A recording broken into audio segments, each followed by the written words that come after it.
आज हम लोग जेल इलेक्ट्रोफोरेसिस का अध्ययन करेंगे। यह क्लास 12 के बायोटेक्नोलॉजी वाले यूनिट में एक टॉपिक है। जेल इलेक्ट्रोफोरेसिस क्या होता है, पहले इसके बारे में हम लोग देखते हैं। जेल एक मीडियम है। जेल इलेक्ट्रोफोरेसिस से दो शब्द से बना है, जिसमें जेल एक माध्यम होता है, अर्ध तरल एक माध्यम होता है, मीडियम होता है, और जो इलेक्ट्रोफोरेसिस होती है, इलेक्ट्रोफोरेसिस माने इलेक्ट्रिक फील्ड में जब इलेक्ट्रिक फील्ड में किसी बायोमॉलिक्यूल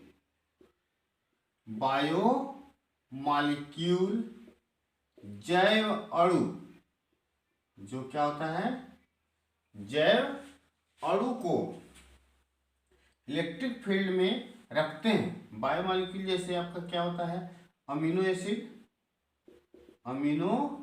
एसिड जैसे डीएनए, आरएनए और प्रोटीन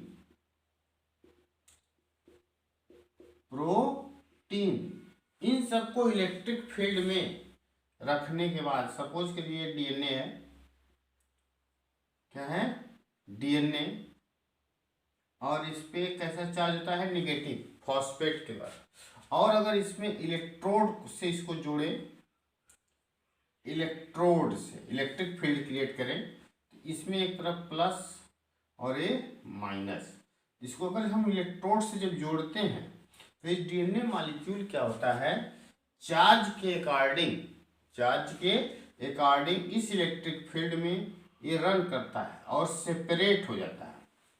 क्या हो जाता है, सेपरेट हो जाता है। तो ये इलेक्ट्रोफोरेसिस है, separation of bio molecule in electric field.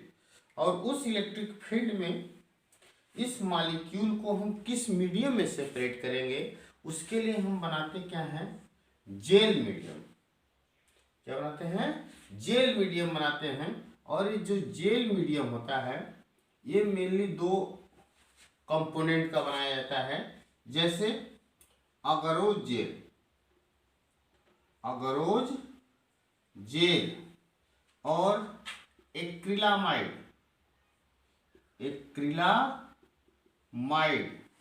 ये दो जेल बनाए जाते हैं, दो चीजों के, एक्रिलामाइड और अगरोज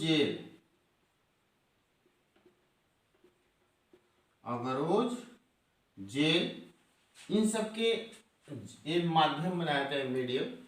और इस मीडियम की खासियत क्या होती है कि इनमें सीविंग इफेक्ट होता है। जैसे इसमें पोर होते हैं, छिद्र होते हैं,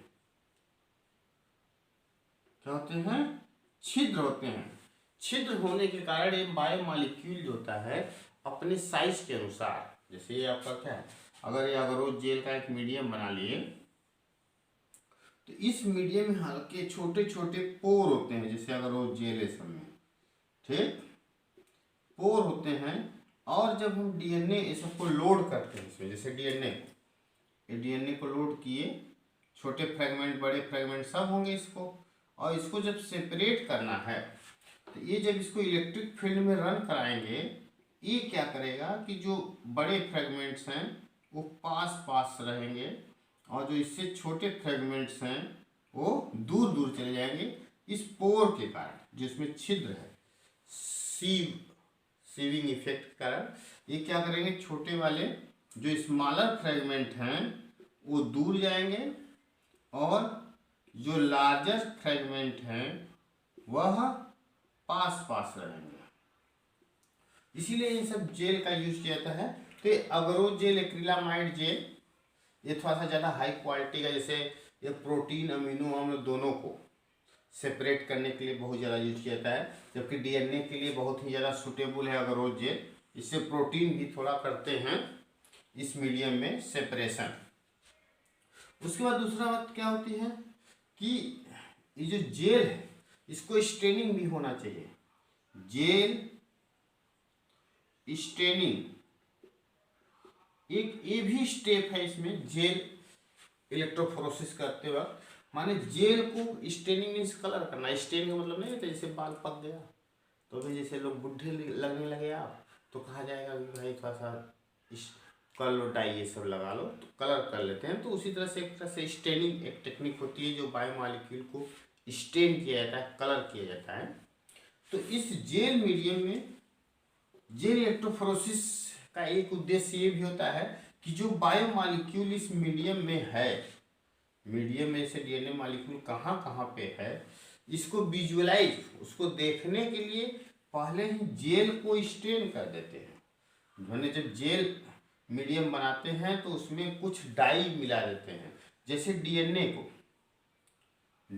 को विजुअलाइज करने के लिए इथिडियम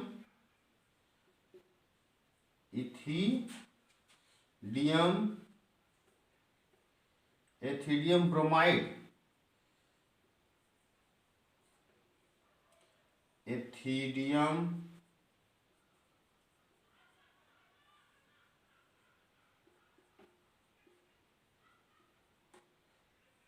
एथिडियम ब्रोमाइड डाई का प्रयोग करते हैं इस जेल में।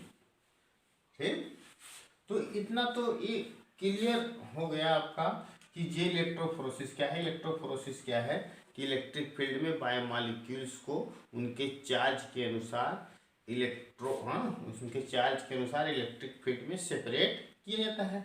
और जेल इलेक्ट्रोफोरेसिस कहाँ करते हैं, इलेक्ट्रोफोरेसिस जेल पे करते हैं, इसीलिए इसको बोलते हैं जेल इलेक्ट्रोफोरेसिस। और ये जेल जो होता है एक माध्यम होता है, उसमें हम क्या करते हैं इलेक्ट्रिक फील्ड क्रिएट करके बायोमॉलिक्यूल को सेपरेट करते हैं, अलग अलग करते हैं। तो ये जेल मीडियम मैक्सिमम किसका बनाया जाता है, अगरोज जेल और एक्रिलामाइड। अगरोज जेल जो होता है अगर अगर से बनाया जाता है, अभी हम देखेंगे किसका। अगर जो रेड एल्गी होता है ग्रेसिलेरिया जिलिडियम उन सब से निकाला जाता है अगर ठीक। और इस पॉलीसेकेराइड है जिसको पानी में घोल के एक जब उसको ठंडा करते हैं तो ये जेल लाइक स्ट्रक्चर बन जाता है कंटेनर में, और उसमें पोर बन जाते हैं छोटे छोटे, ठीक, जो फ्रेगमेंट को सेपरेट करने में सहायता करते हैं। और उस जेल में हम क्या करते हैं स्टेन डाई मिला देते हैं, जिससे क्या होता है जो मॉलिक्यूल हम अलग किए हैं वो कहाँ कहाँ पे उपस्थित है उसको हम विजुलाइज उसको देख सकें। उसमें जैसे डीएनए को विजुलाइज करने के लिए इथिडियम ब्रोमाइड, ठीक है, उसका प्रयोग करते हैं। और प्रोटीन के लिए अलग डाई का प्रयोग करते हैं। तो चूंकि हमको डीएनए का सेपरेशन पढ़ना है इसीलिए हम पहले उसी का बता रहे हैं।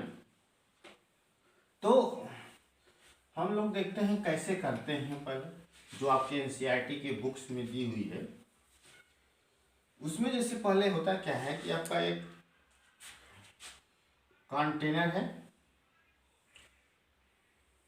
इस तरह से, ठीक, एक कंटेनर है उसमें जैसे हम क्या ले लिए अगर यह एक पॉलीसैकेराइड है, पॉलीसैकेराइड्स कार्बोहाइड्रेट में जैसे स्टार्च का भी प्रयोग करते हैं हम माध्यम के लिए प्रोटीन को सेपरेट करने के लिए। ये अगर एक पॉलीसैकेराइड्स है, ये इसका पाउडर जो होता है पाउडर की तरह होता है। इस पाउडर को पानी में, इस जल है, इस जल में वाटर में इसको क्या कर लेते हैं कि घोल लेते हैं अगर को इस तरह से, इसमें अगर को घोल लेते हैं। और इसी जेल में हम और मिला लेते हैं डाई, क्या मिला लेते हैं डाई। उस डाई का नाम जैसे आपका डीएनए को सेपरेशन है, इसमें डीएनए का सेपरेशन है तो एथिडियम ब्रोमाइड डाई मिला लेते हैं और इसको पहले तो गर्म करते हैं बहुत ज़्यादा ओवन ये सब में, फिर ये जब ठंडा होता है तो इसको इस मीडियम पे जो कंटेनर है उसमें इसको डाल देते हैं, एक कंटेनर में, ठीक है। और ये जब ठंडा होता है तो एक जेल जैसा मीडियम बन जाता है, उसको बफर के साथ उसको रखते हैं, ठीक। और उसमें कुछ डिवाइसेज होती हैं, उसकी सहायता से इसमें वेल्स बना लेते हैं, गड्ढा जैसे कुआं जैसा। इस जो कंटेनर होता है इसमें क्या बना लेते हैं, वेल्स, गड्ढे बना लेते हैं।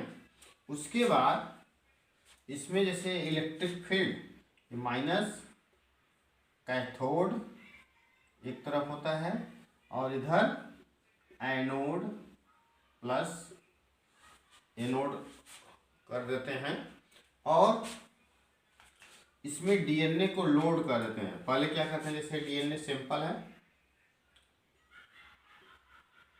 ये डीएनए है, इसको रेस्ट्रिक्शन एंडोन्यूक्लिएज की सहायता से,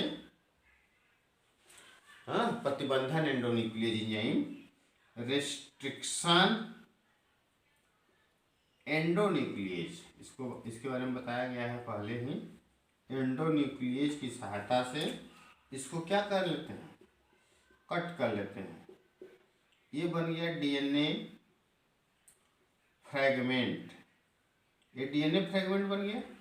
इस डीएनए फ्रैगमेंट्स को अब ले जा करके इस वेल्स में सेपरेट करते हैं, सॉरी, पहले इस वेल्स में इसको लोड कर देते हैं डीएनए फ्रैगमेंट्स को, ठीक। उसके बाद इस एनोड और कैथोड्स को इलेक्ट्रोड माने इसको लाइट देते हैं, इसको किसी इलेक्ट्रोड माने इलेक्ट्रिक करंट देते हैं। अब इलेक्ट्रिक करंट देते हैं, जिससे क्या होता है कि जब इलेक्ट्रिक करंट देते हैं तो जानते हैं डीएनए जो होता है, डीएनए पे निगेटिव चार्ज होता है क्योंकि इसमें फॉस्फेट होता है, ठीक। इस पे निगेटिव चार्ज होने के कारण ये इलेक्ट्रिक फील्ड में ये मूव करता है, इधर प्लस की ओर मूव करेगा, जिससे जो बड़े फ्रैगमेंट होंगे वह पास रहेंगे, ये पास रहेंगे, और जो छोटे फ्रैगमेंट होते हैं वो दूर चले जाते हैं। यह डीएनए मतलब इस तरह से चले जाते हैं क्योंकि इसमें पोर होता है इस मीडियम में, उस मीडियम के पोर के कारण जो बड़े मॉलिक्यूल होते हैं उनकी स्पीड कम होती है और छोटे की ज़्यादा होती है, जिससे बहुत दूर चले जाते हैं और ये पास ही रखते हैं। ये क्वेश्चन पूछा जाता है एनडीटी सब में कि जे इलेक्ट्रोफोरेसिस में जो माध्यम होता है बड़े फ्रेगमेंट्स कहाँ होते हैं, ये पास पास होते हैं, नियर होते हैं, और ये छोटे वाले दूर चले जाते हैं। तो ये लार्जर फ्रेगमेंट और ये स्मॉलर फ्रेगमेंट्स। अब बात आती है, ये तो आपका सेपरेट हो गया। जेल मीडियम का एक उसको बताया था कि इसको पहले स्टेनिंग कर देते हैं इथिलियम ब्रोमाइड से, क्योंकि इसका मेन उद्देश्य होता है कि जो बायोमॉलिक्यूल इस मीडियम में पड़ा है उसको हम देख सकें। उसके लिए क्या करते हैं, जैसे यूवी लैंप होता है या तो माइक्रोस्कोप है, उस माइक्रोस्कोप की सहायता से यूवी रे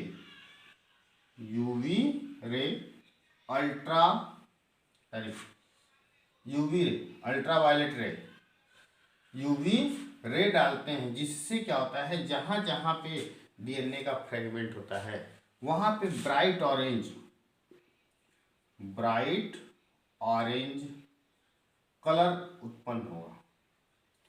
जहाँ जहाँ पे इस इथिलियम ब्रोमाइड के कारण ये डीएनए, इथिलियम ब्रोमाइड क्या होता है इंटरकैलेटिंग, ये बहुत ज़्यादा कैंसरस होता है, हाई पोटेंट कैंसरस होता है, इसीलिए इसका जब भी यूज करते हैं तो ग्लव्स अच्छे से एकदम पहन के इसका करना चाहिए, क्योंकि ये बहुत ज़्यादा कैंसर उत्पन्न करता है।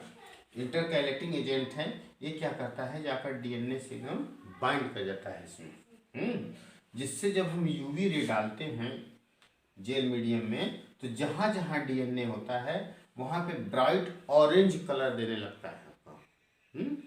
चमक एकदम नारंगी कलर जैसे ऑरेंज कलर उत्पन्न करता है। उसके बाद जिससे हमको मालूम हो जाता है कि डीएनए कहाँ कहाँ पे पड़ा हुआ है। अब उस क्या करते हैं कि उस डीएनए को इस जेल के साथ साथ इस डीएनए को यहाँ से कट करके बाहर कर लेते हैं, कट करके बाहर कर लेते हैं और यहाँ से जेल को हटा करके हम फिर डीएनए को सेपरेट कर लेते हैं, डीएनए फ्रेगमेंट्स को। इस प्रोसेस को एनसीईआरटी में लिखता है कि इल्यूशन बोलते हैं। क्या बोलते हैं? इल्यूशन, इल्यूशन बोलते हैं। इल्यूशन क्या है कि जो डीएनए फ्रेगमेंट्स है उसको जेल के साथ साथ काट करके यहाँ से हटा लेते हैं और उसके बाद जेल को हटाकर डीएनए फ्रेगमेंट को प्योर फॉर्म में सेपरेट कर लेते हैं। इसी प्रोसेस को हम क्या बोलते हैं? इल्यूशन बोलते हैं। तो ये जेल इलेक्ट्रोफोरेसिस जो आपका क्या है टॉपिक है बायोटेक्नोलॉजी में, उसके बारे में आज हम लोग अध्ययन किए हैं कि इसमें इलेक्ट्रिक फील्ड में जेल मीडियम पे डीएनए मॉलिक्यूल, डीएनए प्रोटीन, इन सबको अलग किया जाता है। तो यहाँ पे हमको डीएनए कैसे सेपरेट किया जाता है इसके बारे में हम लोग अध्ययन किए हैं। इस टॉपिक में बस इतना ही, आगे हम लोग दूसरा टॉपिक का अध्ययन करेंगे। ओके।